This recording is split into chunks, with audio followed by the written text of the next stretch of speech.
UK के एक शेख हैं, उन्होंने सुनाई ये स्टोरी कि उनके पास एक यंगस्टर आया और बिल्कुल वही वाक़या जैसे रसूलुल्लाह सल्लल्लाहु अलैहि वसल्लम के पास एक यंगस्टर आया, उसने कहा या रसूलल्लाह मुझे ज़िना की इजाज़त दीजिए। उसको शायद लत लगी हुई थी, अल्लाह माफ़ करे। अल्लाह के नबी ने बहुत प्यार से, बहुत अच्छे अंदाज से उसको काउंसल किया। सारा वाक़या आपको पता है। शेख कहते हैं बिल्कुल इसी तरह का वाक़या हुआ, एक यंगस्टर मेरे पास आया यूके में, मस्जिद में। उसने मुझे कहा कि शेख साहब मैं जा रहा हूँ, यानी I am going to do ज़िना, और ये मैं कॉन्स्टेंटली करता हूँ, गर्लफ्रेंड ऑब्वियसली, तो मैं आई एम गोइंग। अब कहते हैं मैंने उसका जब चेहरा देखा, वो बता शायद इसलिए रहा था कि मैं कोई नसीहत कर दूँ, ऑब्वियसली कोई खैर थी तो आया ना, एक गिल्ट होगी। कहते बहरहाल इशा की नमाज का वक्त हो रहा था।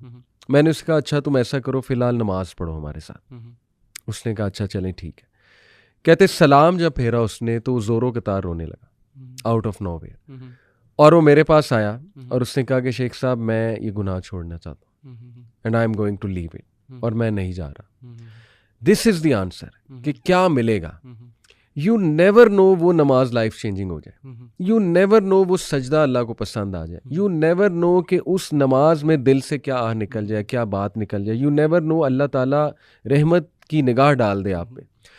और ये बिल्कुल इसी तरह है ब्रो कि देखें एक बंदा कहे कि मैं इसलिए नहीं नहाता, मैं बहुत गंदा हूँ तो फिर भाई नहाओगे तो गंद उतरेगा ना। ये कहना कि मैं गंदा ही, फिर तो गंदे होते जाओगे, गंद बढ़ता जाएगा बढ़ता जाएगा। नबी सल्लल्लाहु अलैहि वसल्लम ने फरमाया कि अगर तुम्हारे घर के बाहर एक नहर बहती हो, सहाबा को मिसाल दी, और उसमें तुम 5 बार जो है गुस्ल करो या नहाओ, तो क्या तुम पर कोई डर्ट रहेगा? सहाबा ने कहा नहीं या रसूलल्लाह।